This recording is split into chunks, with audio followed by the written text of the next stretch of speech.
menjelang siang teman-teman semuanya. Eh, Pagi. ya, terima kasih. Saya sampaikan kembali ke Nanam Benih. Ini kali kedua saya diundang untuk bisa sharing ya apa yang sudah saya lakukan selama ini terkait hal-hal profesional, terutama untuk tema yang berhubungan dengan urban farming dan urban gardening.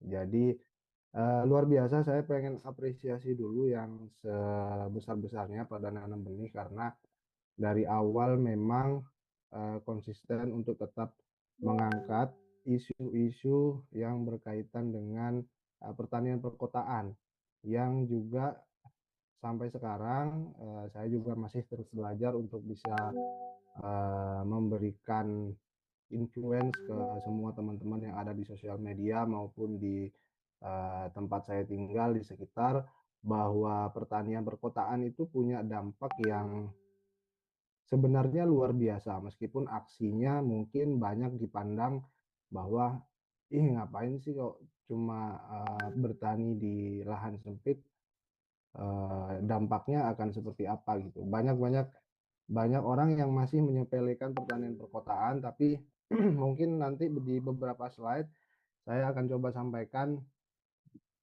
sebesar apa dampak dari urban gardening ini atau bertani di perkotaan ya teman-teman ya. Oke, bisa next dulu Kak Asri. Jadi saya selalu dan akan terus mendengungkan apa yang menjadi tujuan saya dalam mengenalkan pertanian perkotaan atau urban gardening. Yang pertama adalah teman-teman harus sadar dulu bahwa apapun hal yang akan kita lakukan itu berawal semuanya dari mindset ya teman-teman ya, dari cara berpikir. Nah, makanya saya eh, selalu dan tidak akan pernah bosan untuk menyampaikan ini. Waktu di acara pertama Nanam Benih juga saya sampaikan bahwa pertama yang harus kita benahi adalah cara berpikir, pola berpikir atau mindset kita terhadap urban farming atau urban gardening itu apa sebenarnya. Nah, saya kembali sampaikan bahwa urban farming, urban gardening, proses bertani di perkotaan itu bukan hanya sekedar tren, teman-teman. Jadi, urban farming, urban gardening, atau bertani di perkotaan itu adalah bentuk tanggung jawab kita terhadap pangan di masa depan. Nah, tadi sudah sedikit disampaikan oleh Mas Nuhi ya, terkait juga apa yang terjadi di dunia, di global saat ini, peperangan di mana-mana gitu kan. Kemudian dampaknya juga sudah sedikit kita rasakan terkait dengan beberapa bahan-bahan yang ya sudah susah untuk kemudian bisa kita dapatkan di Indonesia. Dan faktanya memang juga sangat pahit bahwa meskipun kita dalam tanda kutip adalah negara agraris, masih banyak komoditas-komoditas pertanian kita yang bergantung dari negara lain. Artinya kita masih banyak yang impor. Nah, inilah kenapa kemudian saya rasa sangat penting dan saya rasa perlu dipahami bersama oleh kita semua bahwa urban farming, urban gardening, atau kegiatan bertani di perkotaan itu bukan hanya sekedar tren hari ini. Jadi ini adalah bentuk tanggung jawab kita minimal pada diri kita sendiri. Nah, jadi realita yang kemudian juga jarang kita sadari ya teman-teman, eh, bahwa kita yang hidup di kota ini itu kan sebagian besar mungkin, atau saya bisa sampaikan 90% semua pasokan pangan kita itu dari desa. Nah, jadi kemudian muncul pertanyaan sederhana, bagaimana ketika desa tidak lagi mampu memenuhi kebutuhan kita atau ya kebutuhan kita yang hidup di kota ini sebagai orang-orang urban ini. Nah, itulah kenapa kemudian uh, penting saya rasa untuk urban gardening dan urban farming ini dipahami oleh kita bersama sebagai bentuk tanggung jawab. Jadi menurut FAO juga eh, di tahun 2050 itu akan ada urbanisasi yang besar-besaran, akan sampai pada 68%. Artinya masyarakat perkotaan populasinya akan semakin banyak. Nah, kontradiksinya hari ini pertanian kita mengalami krisis regenerasi. Coba dibayangkan masalah itu dulu. Saya akan ngasih masalah dulu ke teman-teman semua agar nanti apa yang teman-teman akan lakukan itu disadari betul bahwa itu adalah bentuk tanggung jawab kita bersama. Kita bersama. Nah, makanya poin-poin yang sebenarnya jarang kita sadari. Yang pertama, urbanisasi itu lahan pertaniannya makin berkurang. Jadi itulah tadi kontradiksi yang saya sampaikan bahwa urbanisasi semakin tinggi semakin tahun, tapi di sisi lain di desa juga lahan pertanian atau lahan produktif kita semakin berkurang.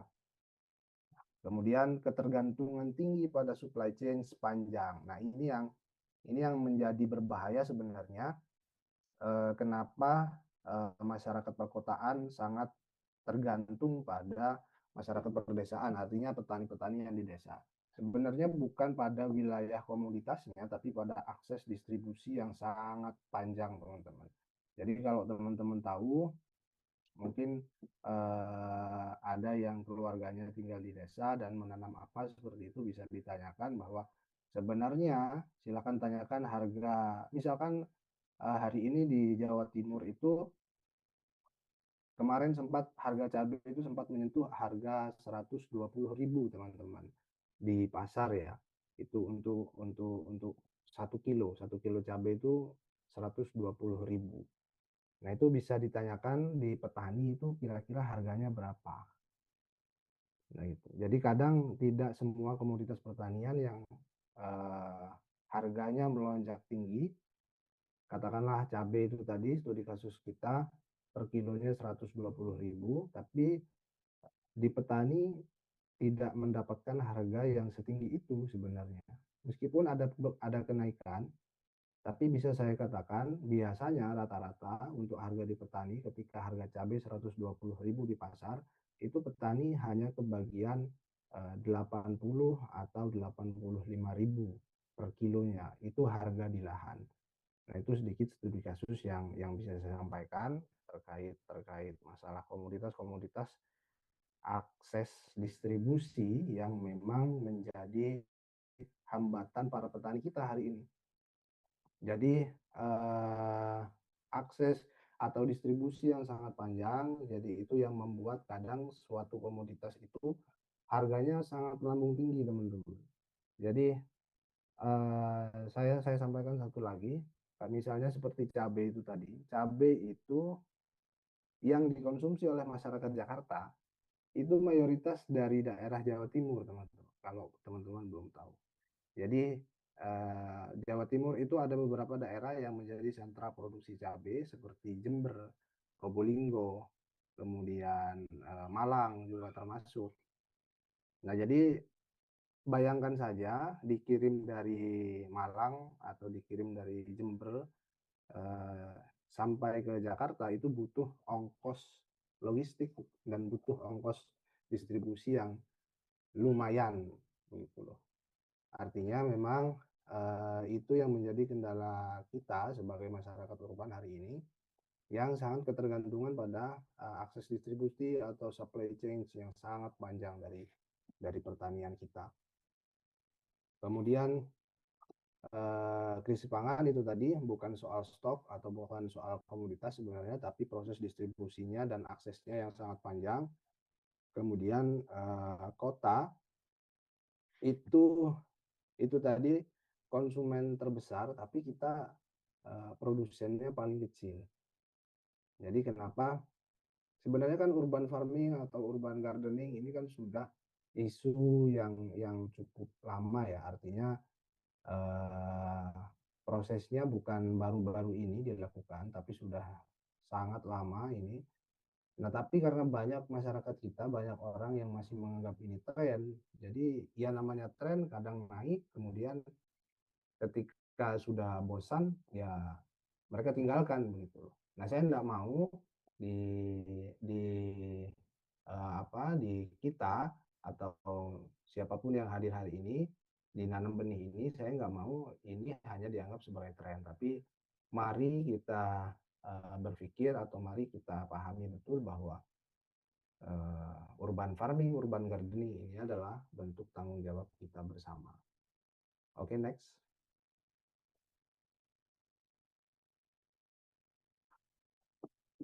Nah, selanjutnya sebenarnya baru kita masuk ke lebih lebih teknis ya teman-teman ya pembahasannya, bahwa urban gardening itu tidak hanya sekedar tanaman hias. Nah, teman-teman itu sangat bisa melakukan kegiatan tanam menanam apapun itu, tapi saya bukannya melarang teman-teman untuk menanam tanaman hias ya. Itu sangat tidak masalah karena tanaman hias itu akan membuat halaman rumah lebih cantik dan lebih estetik. Tapi yang harus dipahami adalah urban gardening itu tidak cuma sekedar tanaman hias, teman-teman. Jadi secara definisi tadi juga disampaikan oleh Mas Nuhi terkait dengan urban gardening itu aktivitas menanam apapun itu, mau itu tanaman hias, mau sayur, mau tanaman obat-obatan, atau kebutuhan pangan rumah tangga lainnya itu adalah aktivitas urban gardening. Nah, tapi saya lebih spesifik lagi bahwa apa sih sebenarnya urban agriculture itu sendiri. Jadi proses menanam itu apa sih sebenarnya yang hari ini juga masih banyak disalahartikan oleh teman-teman di sosial media. Jadi banyak yang sekarang buat video-video yang bagi saya tidak ada masalah sebenarnya, cuman bagi saya yang secara profesional adalah seorang penyuluh, seorang pendamping petani. Nah, saya kok agak resah dengan video-video yang hanya dihasilkan oleh AI yang durasinya 15 detik. Contoh videonya misalkan ada pohon cabai yang masih kecil, kemudian dikasih ramuan, dikasih contohnya misalkan adalah air cucian beras, kemudian bisa subur dan sebagainya.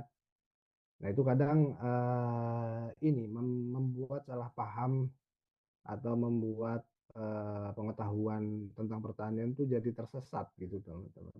Jadi bukan bukan salah, tapi butuh banyak proses sebenarnya untuk bisa menjadikan tanaman itu sehat. Jadi tidak hanya butuh satu dua ramuan dan sebagainya.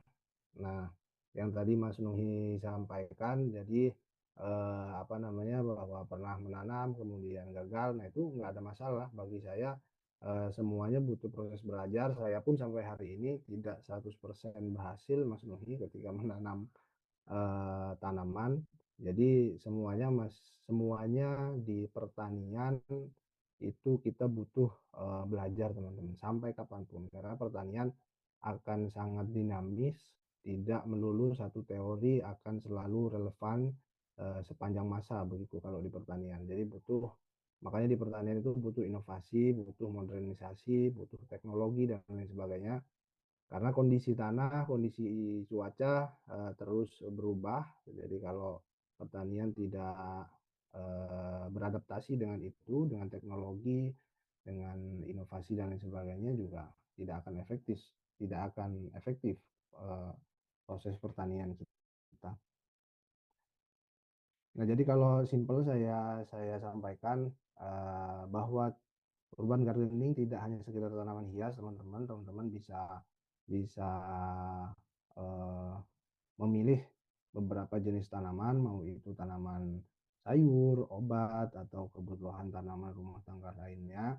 Nah, yang kemudian saya garis bawahi adalah itu tadi pola pikir kita bahwa urban gardening ini tidak boleh hanya sekedar hobi, tapi urban gardening itu harus eh, difikirkan atau dipahami oleh kita semua sebagai bentuk tanggung jawab sehingga itu akan berkelanjutan, teman-teman. Nah, jadi kalau sekedar hobi itu kita hanya hanya akan mikir tanaman estetik. Bahkan kalau cuma sekedar hobi sih nggak ada masalah. Mau itu tanamannya asli atau dari plastik kan nggak ada masalah. Tapi kalau kita berpikirnya dalam bentuk tanggung jawab kita terhadap bumi kita ini, nah itu harus ada tanaman-tanaman yang memang tanaman gitu, bukan bukan dari plastik.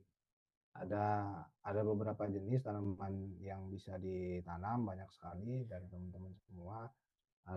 Jadi urban gardening yang berkelanjutan itu adalah prosesnya, tanamannya produktif, jadi berkelanjutan, siklusnya, kemudian substitusi kebutuhan. Nah itu tadi, yang sempat juga disinggung oleh Mas Nuhi terkait bagaimana kita harus memahami dulu, mengetahui kebutuhan kita itu apa saja sebenarnya.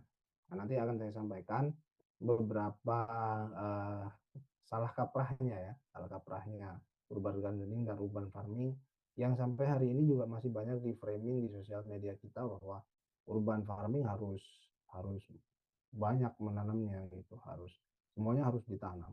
Padahal tidak. Nah, nanti akan saya sampaikan. Oke, next.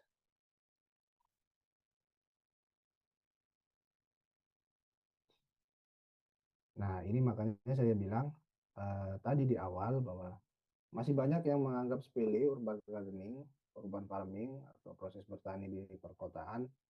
Padahal dampaknya itu luar biasa teman-teman. Karena saya sendiri melakukan di rumah gitu loh. Jadi meskipun hanya di rooftop, ukuran yang kecil 2 kali 3 meter gitu, tapi manfaatnya bagi saya luar biasa dan apa namanya, anak dan istri saya juga juga juga merasakan dampaknya begitu. Enggak cuma saya, termasuk tetangga-tetangga sekitar.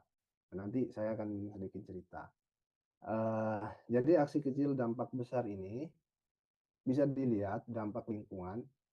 Jadi, dampak lingkungan itu tidak melulu langsung, bicara soal, dampak yang besar ya. Nah, kita karena sebagai urban farmer yang berawal atau melakukan semuanya dari rumah, tentu dampak itu datang dari, kita di rumah gitu loh. Dampak lingkungannya apa? Jadi kita bisa mengurangi sampah organik rumah tangga. Nah, saya itu sempat, karena kalau di tempat tinggal saya yang hari ini itu pasti ada, di teman-teman juga pasti ada ya, pasti ada tukang sampah yang tiap hari ngambil sampah di setiap rumah itu. Nah, satu waktu saya sempat ketemu dengan, bapak yang, bertugas untuk mengambil sampah itu di setiap rumah, sampai beliau bertanya, "Mas, ini rumahnya kok jarang banget ada sampahnya ya? Kecuali plastik dan lain sebagainya," gitu.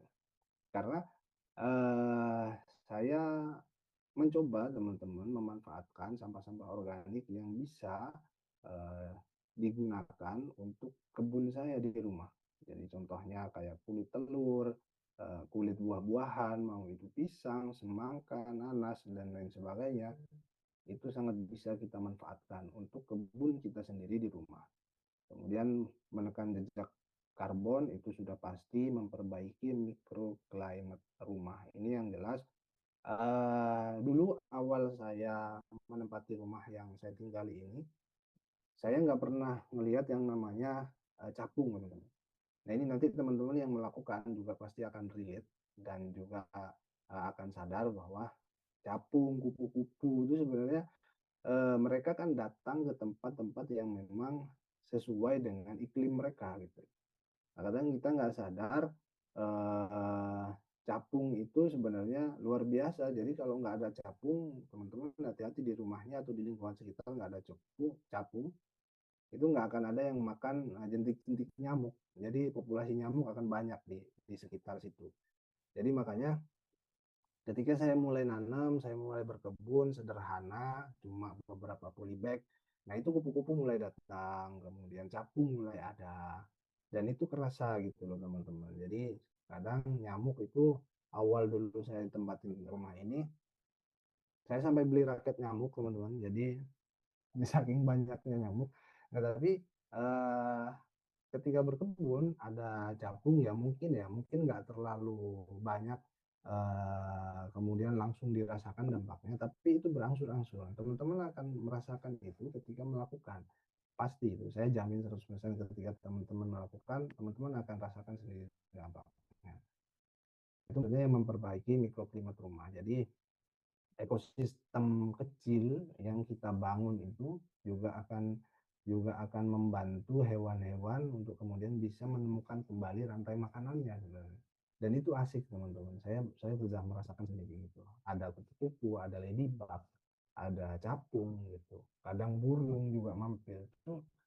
Itu asik gitu loh. Pagi sore saya ke kebun, kita ngelihat kebun rumah kita nanti itu bakal seru banget. Seru banget teman-teman. Teman-teman harus coba bagi yang belum. Nah, kemudian dampak ekonomi, satu pasti mengurangi pengeluaran dapur. Nah ini yang dampak yang dirasakan istri saya langsung. Jadi meskipun nggak yang langsung nggak beli apa-apa gitu ya, tapi ada beberapa kayak cabai, cabai tadi saya tonton cabai di rumah. Jadi ketika cabai harganya tinggi tuh kayak kemarin karena kita cuma bertiga di rumah, konsumsinya juga nggak begitu banyak. Nah, jadi kerasa tuh teman-teman. Jadi misal beli setengah kilo harga 120.000, kalau setengah kilo kan sudah 60.000. Nah, ini karena hanya kita bertiga yang makan di rumah ya tinggal petik aja gitu. Jadi 5 buah, 10 buah cabai itu cukup. Nggak perlu ke pasar, nggak perlu beli cabai yang lagi mahal harganya gitu kan. Nah, itu. Jadi juga bisa di beberapa kasus dampak ekonomi ini bisa menjadi potensi usaha kecil, teman-teman. Jadi kayak ya jual bibit sayur, teman-teman banyak teman-teman saya terutama yang akhirnya punya usaha kecil dari hasil mereka berkebun kayak jualan bibit, jualan apa namanya ekoenzim dan sebagainya. Nah, itu bisa jadi potensi usaha kecil teman-teman dari rumah. Kemudian sosial dampak sosialnya tentu itu edukasi buat keluarga saya dan anak-anak di rumah. Jadi teman-teman yang sudah berkeluarga ini akan sangat menjadi lahan atau tempat bermain yang asik buat anak-anak kecil.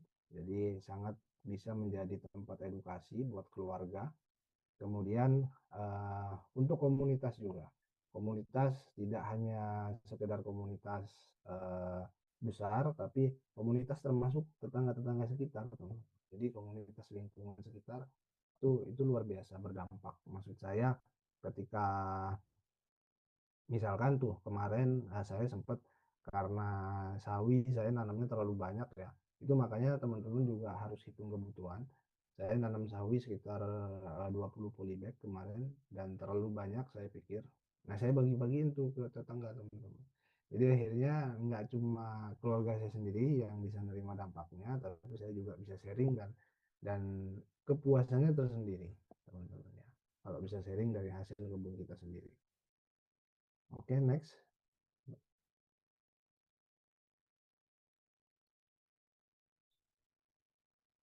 Nah, ini yang berdasar apa yang saya lakukan di rumah, teman-teman. Jadi saya pengen sharing ke teman-teman semuanya bahwa apa yang saya tanam di rumah itu sebenarnya simpel-simpel aja, teman-teman ya. Jadi pekarangan bisa bisa namanya pekarangan produktif kalau kalau saya bahasakan itu. Jadi ya komoditas-komoditas yang Hmm, sebenarnya di pasar ada, tapi saya pengen nanam sendiri gitu loh.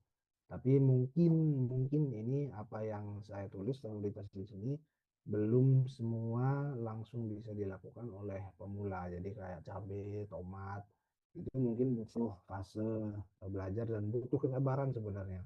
Hanya butuh kesabaran teman-teman. Jadi nanam cabai itu nggak susah, nanam tomat itu nggak susah. Tapi hanya butuh kesabaran saja teman-teman mau belajar, belajar sambil melakukan. Itu sangat luar biasa, teman-teman akan sangat cepat paham. Nah, itu saya medianya pakai polybag, biasanya ember bekas atau galon. Nah, itu galon bekas. Jadi kalau teman-teman punya galon bekas di rumah, itu kalau teman-teman sudah mengurangi sampah plastik tuh, kalau bisa memanfaatkan sampah-sampah yang bisa digunakan buat alat atau bahan berkebun. Jadi kayak galon bekas, ember bekas, itu bisa jadi pot. Kemudian, nah, vertical garden itu sebenarnya nggak harus teman-teman beli sistem hidroponik ya atau dan lain sebagainya, tapi dengan melakukan, misalkan teman-teman punya rak susun tuh, rak susun, nah itu sudah namanya vertical garden gitu.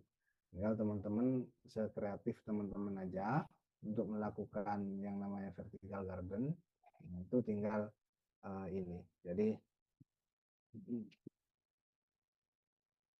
betul,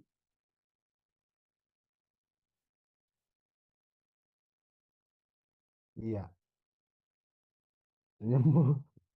Ya bentar ya sayang ya, bentar ya.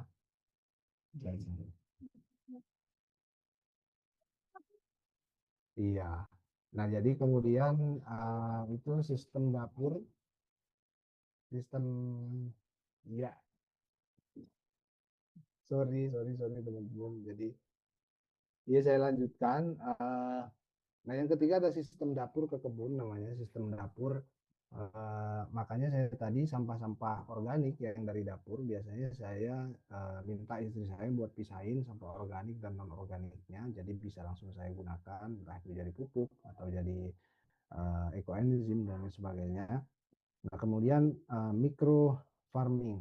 Nah, itu fokus pada satu dua komoditas. Makanya yang saya sampaikan tadi, misalkan teman-teman punya halaman yang cukup luas, 2 kali 3 atau 3 kali 4. Nah, itu teman-teman mau fokus di satu komoditas juga nggak ada masalah. Kalau pengen eh, biasanya pengen dijual ya, atau pengen di apa namanya, iya pengen dijual kembali.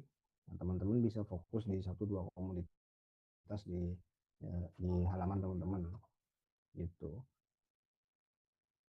Oke, next bisa lanjut bahasanya.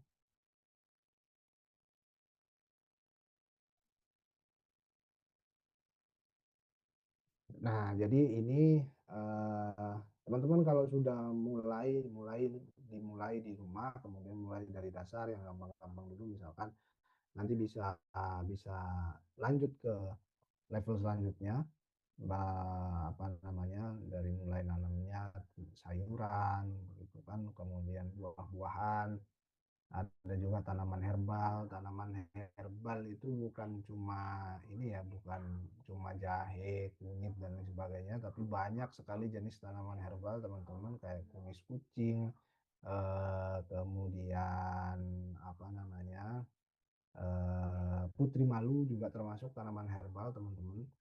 Eh, dan banyak sekali tanaman-tanaman herbal yang secara alami itu bisa jadi pengusir hama teman-teman. Nah, itu menarik nanti. Jadi kayak bunga namanya marigold. Jadi bunga marigold itu bisa ngusir kumbang-kumbang sampai ini walang sangit. Kalau teman-teman tahu walang sangit ya. Nah, itu walang sangit tuh nggak suka yang biasanya nyerang daun. Kemudian ada marigold di sekitar tanaman sayuran kita di kebun itu. Si walang sangit, si belalang itu nggak mau tuh dekat gitu. Kemudian kalau nextnya teman-teman mau ke indoor garden tuh kayak greenhouse. Jadi teman-teman kalau pengen punya punya punya rencana atau ada peluang usaha, misalkan di pertanian greenhouse, nah itu nanti sangat bisa dilakukan. Itu juga termasuk tipe berkebun, termasuk juga misalkan ada waktu atau mungkin pengen punya sistem hidroponik, jadi beli instalasinya yang 3 sampai 4 tingkat gitu kan, untuk simpel-simpel di rumah. Nah, itu sangat bisa dilakukan nanti teman-teman, tapi bertahap. Kembali saya sampaikan, bertahap ya teman-teman ya. Jangan langsung semuanya, jangan langsung pengen semuanya ditanam gitu, bertahap. Oke, next Kak Asri. Nah, ini yang saya bilang, kita semua harus paham fase pembelajaran kita itu sampai di mana. Nah, jadi kita nggak boleh, makanya saya sampaikan lagi ya, saya nggak akan bosan menyampaikan ini. Jadi makanya urban farming itu jangan dipikirkan eh, hanya sekedar tren teman-teman. Apalagi teman-teman cuma sekedar FOMO ya. Dan kalau bahasa kerennya sekarang kan FOMO ya, kalau apa-apa yang baru kemudian diikutin gitu. Jadi nanti akan terlalu ambisius. Apanya yang terlalu ambisius, jadi ya semuanya itu tadi yang saya bilang, semuanya pengen ditanam. Jadi mulai dari sayur pengen ditanam, tanaman buah pengen ditanam, nanti nanti parah-parahnya padi mau ditanam di rumah ya. Yang penting jangan sawit aja nanti ya yang ditanam di rumah ya.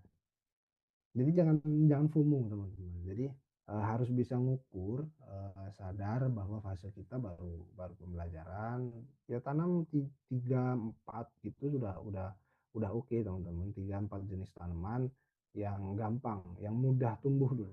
Kangkung, bayam, terus apalagi selada gitu kan. Banyak kok tanaman-tanaman yang mudah tumbuh dan cepat panen. Jadi ya 3 jenis tanaman yang saya sebutkan tadi, kangkung, bayam, selada itu gampang tumbuh dan panennya juga cepat. Itu teman-teman. Dan harus konsisten teman-teman. Jadi saya sendiri pun ini ya, saya sampaikan ya teman-teman, saya sendiri pun sampai hari ini juga tingkat konsistensinya belum 100%. Jadi ya mungkin karena juga kesibukan pekerjaan dan sebagainya. Nah, tapi saya pasti sempatkan teman-teman. Saya pasti sempatkan setiap hari 5, paling sedikit ya 10 menit, 15 menit lah teman-teman buat ngecek kebun-kebun saya di rumah itu. Baru Sabtu Minggu tuh. Nah, kayak gini, kayak tadi pagi tuh saya baru baru agak agak lama tuh di kebun. Jadi sekalian meditasi kalau di kebun itu. Nah, jadi benar tadi yang disampaikan Mas Nuh itu bisa bisa sangat sangat bisa dan sangat membantu untuk mengurangi anxiety teman-teman. Jadi ketika teman-teman punya banyak pikiran, tapi kalau punya kebun di rumah itu bisa jadi obat yang manjur banget teman-teman ya. Jadi ingat teman-teman semuanya, termasuk saya mengingatkan diri saya sendiri, konsistensi itu sangat sangat sangat penting. Sedikit aja, luangin sedikit waktu aja. Tapi itu dilakukan setiap hari ya, teman-teman ya. Oke, next.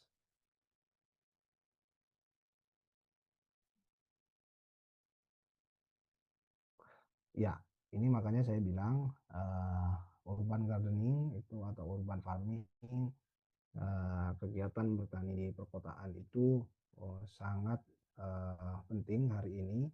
Bahkan sampai ada sebuah buku yang pernah saya baca itu tentang urban forestry dan urban greening, kan bahwa urban gardening nanti akan menjadi salah satu penopang, eh, jadi salah satu penopang untuk food security global.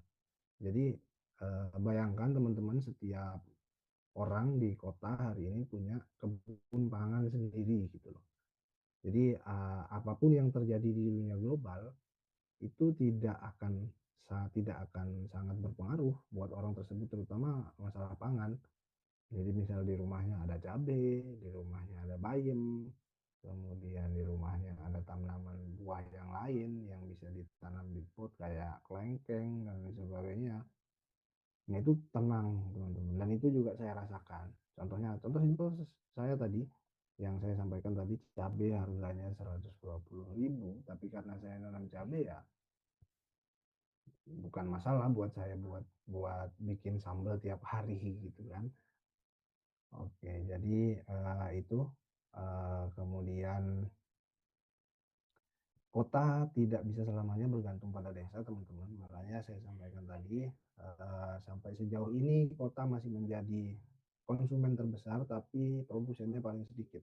Tapi itu tidak bisa selamanya seperti itu. Makanya kita semua, saya mengajak semua yang hadir di Zoom siang hari ini untuk bisa memulai, minimal minimal memulai, mau memulai itu sangat penting teman-teman. Kemudian generasi muda harus terlibat dalam pangan, termasuk Mas. Saya seneng seneng banget hari ini nanam benih juga menghadirkan Mas Nuhi karena beliau juga masih sangat muda, kemudian sudah jadi duta lingkungan Indonesia ya untuk Provinsi Jawa Barat, itu luar biasa banget. Lanjutkan Mas Nuhi, sukses selalu buat Mas Nuhi. Dan saya senang ketika ada banyak anak muda yang mulai belajar gitu loh, mulai belajar pertanian. Nggak harus langsung jadi hashtag petani muda gitu, harus jadi pengusaha muda gitu, nggak harus. Jadi mulai dulu aja gitu loh. Jadi, nah yang terakhir itu urban gardening itu bisa menjadi pintu masuk untuk regenerasi petani. Nah, jadi semuanya sebenarnya kan semua hal itu harus kita lakukan dengan asik dulu. Kita ngerasain asiknya. Kita ketika mulai itu kita ngerasain asiknya, dan ketika asik kan baru kita akan mendalami itu gitu loh. Nah, itulah kenapa urban gardening yang dilakukannya secara simpel di rumah gitu loh, dengan bahan yang minimal, itu kan asik sebenarnya. Makanya urban gardening itu bisa jadi pintu masuk buat regenerasi petani kita hari ini yang sampai sekarang sebenarnya terus mengalami penurunan ya teman-teman ya, untuk generasi petani kita. Jadi petani kita rataan usianya hari ini di 40-50 tahun.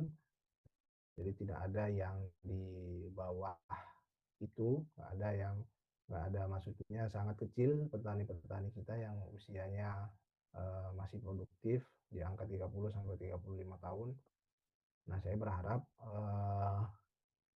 orang-orang seperti Mas Nuhi ini nanti yang banyak menginfluence anak muda lainnya buat buat mulai masuk ke lingkungan dan pertanian. Oke, next.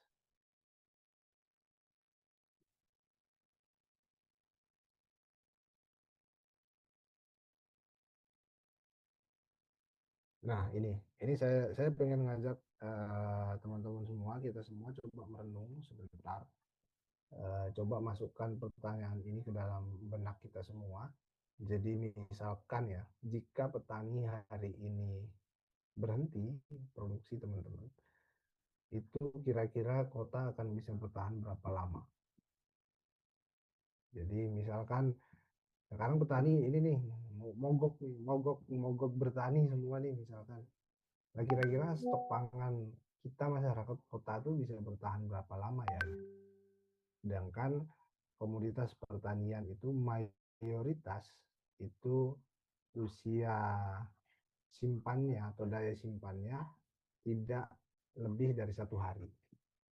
Nah, jadi itu harus kita pikirkan bersama teman-teman. Mungkin bukan 1 tahun, bahkan 1 bulan. Banyak ahli menyebutkan bahwa stok pangan di kota besar itu umumnya hanya cukup untuk beberapa hari hingga 1 minggu aja teman-teman. Jadi bayangkan. Jadi meskipun teman-teman nyetok nih 1 minggu katakanlah udah paling lama. Setelah 1 minggu lalu apa kalau teman-teman nggak punya kebun sendiri di rumah? Ketika memang krisis benar-benar terjadi dan petani mogok untuk bertani, kemudian apa? Bagaimana? Jadi urban gardening itu, makanya sekali lagi urban gardening itu bukan tentang tren, bukan tentang FOMO-FOMOan, tapi juga urban gardening juga bukan tentang menggantikan peran petani. Nah, ini adalah bentuk penghargaan kita dan partisipasi kita dalam sistem pangan, teman-teman. Jadi sebenarnya kan kita ini bukan mau gantiin petani kan, nggak mungkin gitu loh, nggak mungkin kita kita menggantikan petani. Tapi ini adalah bentuk partisipasi kita terhadap sistem pangan. Ketika kita menanam, kita belajar, kemudian menghargai setiap butir nasi, setiap daun sayur, dan setiap tetes keringat petani. Nah, kita juga akan menghargai tuh apa yang kita makan gitu loh. Satu lagi fakta yang menyedihkan di Indonesia adalah bahwa food loss dan food waste kita tertinggi kedua di Asia. Jadi banyak dari kita yang makan itu nggak habis, teman-teman. Nah, saya selalu juga ingin campaign ini di semua tempat, di semua forum, di semua kesempatan. Jadi makan secukupnya teman-teman, jangan buang-buang makanan.